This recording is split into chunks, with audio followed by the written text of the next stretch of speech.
Have you ever been in a situation where you're communicating with someone from another culture and even though you speak the same language, you just can't seem to understand each other? Did you know that in cultures, such as Japan and China, up to 90% of communication is nonverbal?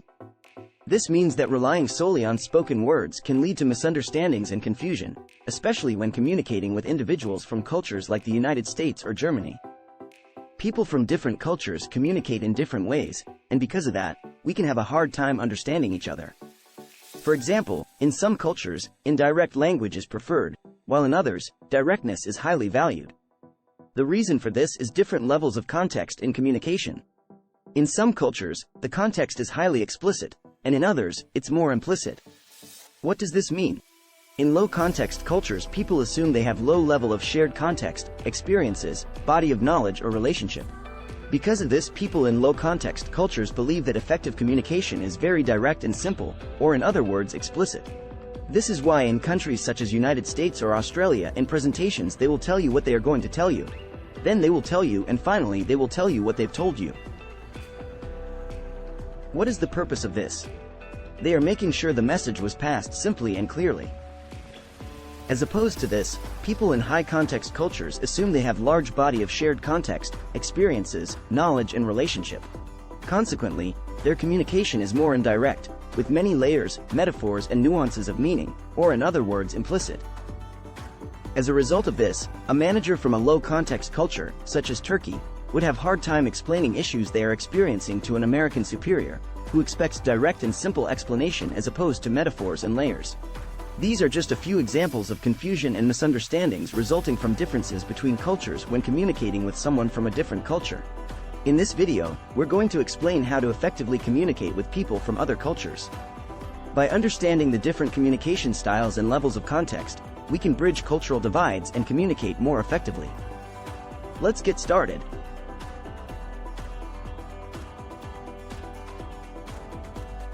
When it comes to cross-cultural communication, understanding the level of context is crucial. In countries with low context communication, people tend to focus on what is explicitly said or written. For example, a client who directly says no to a business proposal. People expect a straightforward and direct answer. Communication tends to be short, direct, and to the point. It is open and inclusive, and backgrounds such as culture and norms aren't required. Imagine conferences and festivals where people from all over the world gather. This type of communication comes with a cost, as direct criticism easily comes your way. However, in high-context cultures, the message is often communicated implicitly, with much of the message being left unspoken. This means that context is key, and people must rely on their shared cultural understanding to interpret the message correctly. To illustrate this, let's consider the example of a guy asking a girl if she has any plans for the weekend. In a high-context culture, the girl would understand that the guy is asking her out on a date, even though he hasn't explicitly said so. The context of their shared cultural understanding allows for this implicit communication to take place. It's essential to keep in mind that for the same reason, for example, marketing campaigns or business strategies that work in one culture may not have the same success in another because of differences in context. Similarly, a job candidate who thinks they've nailed a job interview with a Middle Eastern company may never hear back because of differences in communication styles.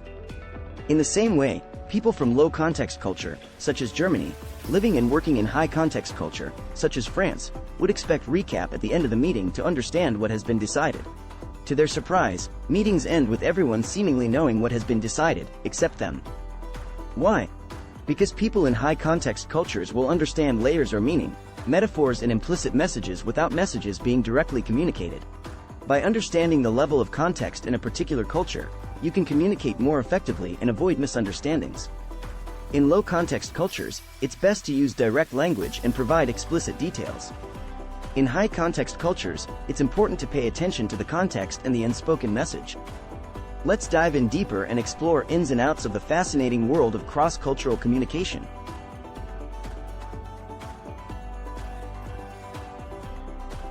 The difference between high-context and low-context communication is especially evident in relationships, where the level of intimacy and familiarity plays a big role. In low-context cultures, relationships are formed through direct communication with the person you are talking to, which means that it's easier to form relationships with strangers through small talk. This is why small talk is so common in countries like the United States or Great Britain, where people use it as a way to establish a connection with someone they don't know very well. People from Russia or other high-context cultures may seem cold or distant because they don't engage in this type of small talk with strangers, preferring to communicate more intimately with people they already know. In high-context cultures, people are more guarded when it comes to communication with strangers because they rely more heavily on context and nonverbal cues to convey meaning. This is why it's common for people from high-context cultures to be more open with their colleagues, friends, and family members, while being more reserved with strangers. We can say that low-context communication helps establish rapport with strangers, which can be important in business settings where you may need to build relationships with people from other cultures.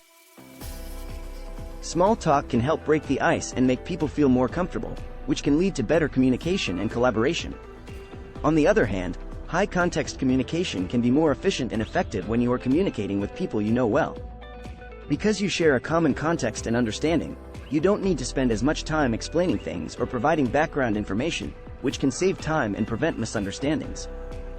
Overall, it's important to be aware of the cultural differences in communication styles and to adapt your approach accordingly. By doing so, you can avoid misunderstandings and build stronger relationships with people from other cultures.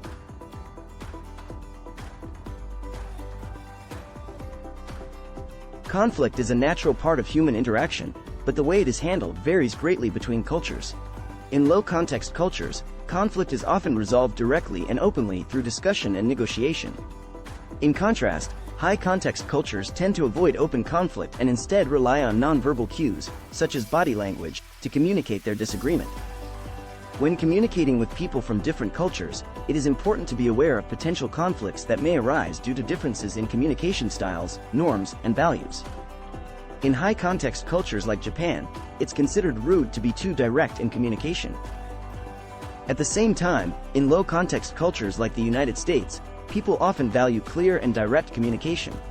As a result of this, a businessperson from the United States may find it frustrating when dealing with a colleague from Japan who is indirect and avoids giving direct answers to questions.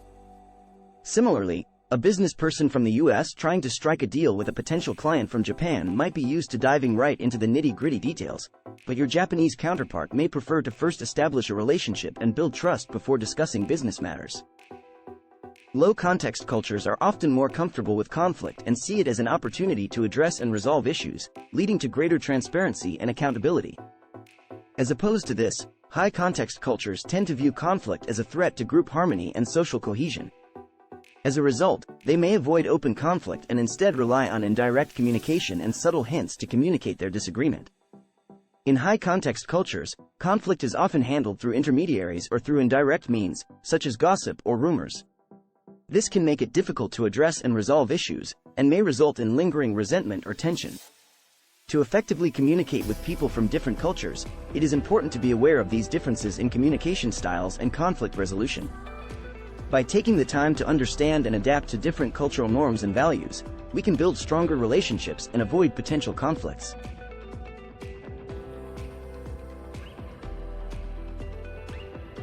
Did you know that the approach to decision-making can be vastly different between low and high-context cultures? In low-context cultures, direct and candid communication is the norm, which allows for healthy competition between ideas and a high capacity for rational decision-making. This means that even junior staff can criticize ideas from executives, allowing bad ideas to be defeated before they cause any harm. On the other hand, high-context cultures create an atmosphere where authority figures are rarely challenged and direct criticism is avoided to preserve group harmony. This can lead to decisions being made based on personal relationships rather than objective analysis of the situation. For example, in a high-context culture like Japan, the concept of nemawashi, or pre-decision consensus building, is highly valued. This involves gathering input from all stakeholders behind the scenes before making a decision, to ensure that everyone is on board and there are no public disagreements. While this may seem like a harmonious approach, it can lead to slower decision-making and missed opportunities for innovation.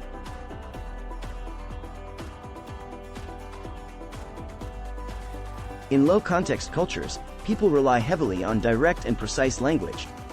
This is because communication is often transactional, with people exchanging information in a straightforward manner. In such cultures, language is not subtle, and people often resort to simplifying their language so that everyone can understand. On the contrary, high-context cultures allow for deeper communication, where messages are conveyed through nonverbal cues, subtext, and implicit meaning. This style of communication relies on shared knowledge and understanding among people, and it can be difficult for outsiders to pick up on the nuances. For example, in a high-context culture, a simple nod or a smile can convey a lot of meaning. This deeper level of communication allows people in high-context cultures to convey complex ideas and emotions with elegant language. They can express themselves in ways that are poetic, metaphorical, and evocative. This is because in such cultures, people have a shared understanding of language and its nuances. In groups of people who spend a lot of time together, such as old friends, they tend to develop inside language. This language can be idiosyncratic, using words and phrases that have special meaning to the group. This creates a sense of belonging and camaraderie among the group members. To make it more relatable, think of how people from different regions within a country may have different slang and ways of speaking. In some places, people may use more formal language, while in other places, people may use more colloquial and informal language. This is similar to how people from low and high context cultures communicate. It's important to be aware of these differences and adapt one's communication style accordingly, depending on the context and the audience.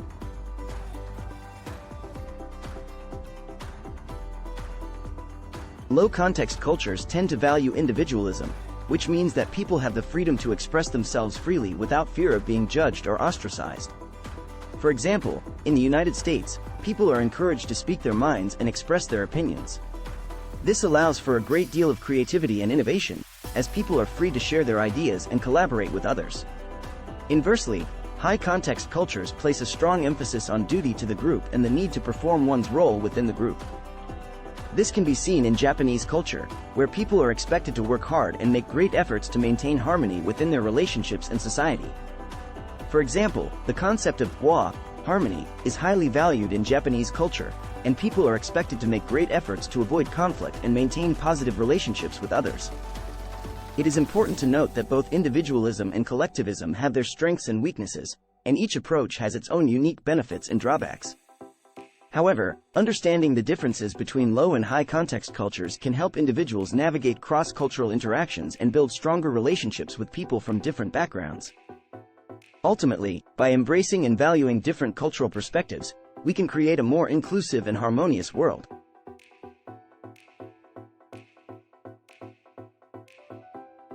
In low-context cultures, individuals often express their emotions with great intensity and are very direct in communicating their feelings. For example, in the United States, it is common for people to express their feelings openly and directly, even in professional settings. This can be refreshing for some people who come from high-context cultures, where there's a lot of emphasis on subtle emotional cues and indirect communication. However, this doesn't mean that people from high-context cultures don't experience emotions. They can be intensely emotional. They just express them in a different way.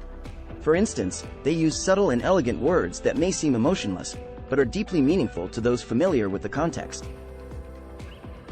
For instance, in Japan, people may avoid direct confrontation or criticism to preserve group harmony, and instead rely on subtle facial expressions or body language to communicate their emotions. Similarly, in many Middle Eastern countries, people may use indirect language and metaphors to express their feelings, relying on the listener to interpret the hidden meaning. Furthermore, in low-context cultures, emotions are often seen as a natural part of human interaction, and people are encouraged to express themselves openly.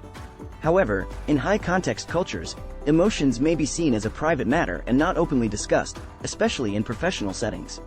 Instead, individuals are expected to maintain a certain level of decorum and reserve, and avoid causing embarrassment or discomfort to others. Overall, the differences in emotional expression between low and high-context cultures highlight the importance of understanding cultural norms and communication styles when interacting with people from different backgrounds. By recognizing and respecting these differences, individuals can build stronger relationships and avoid misunderstandings and conflicts. In a low-context culture, it's also common for people to be more individualistic and independent, which can lead to a greater focus on personal achievements and goals. This doesn't mean that people from these cultures don't value relationships, but rather that they might express their emotions in a more individualistic way.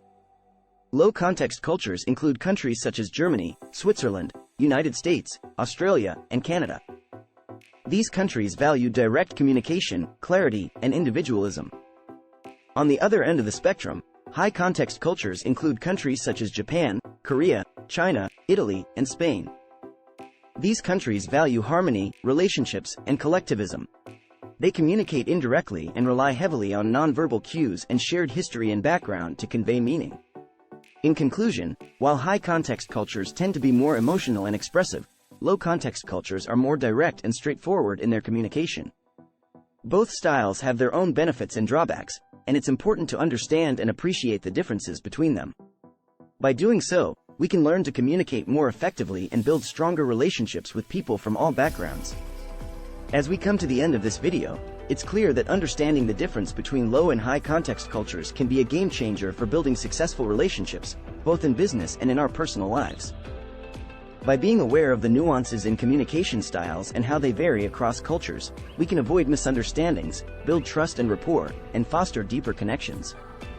In today's globalized world, where we often interact with people from different cultures, having this knowledge can be a real asset. It can open up new opportunities for us, both professionally and personally. By embracing these differences, we can learn from each other and grow together. We invite you to share your thoughts on this topic in the comments below. What has been your experience with low and high context cultures? Do you have any tips or insights to share? Like, share, and subscribe to our channel for more content on culture, communication, and personal development. Remember, our differences are what make us unique, and by embracing them, we can create a more vibrant and interconnected world. Thank you for watching and see you on the next video.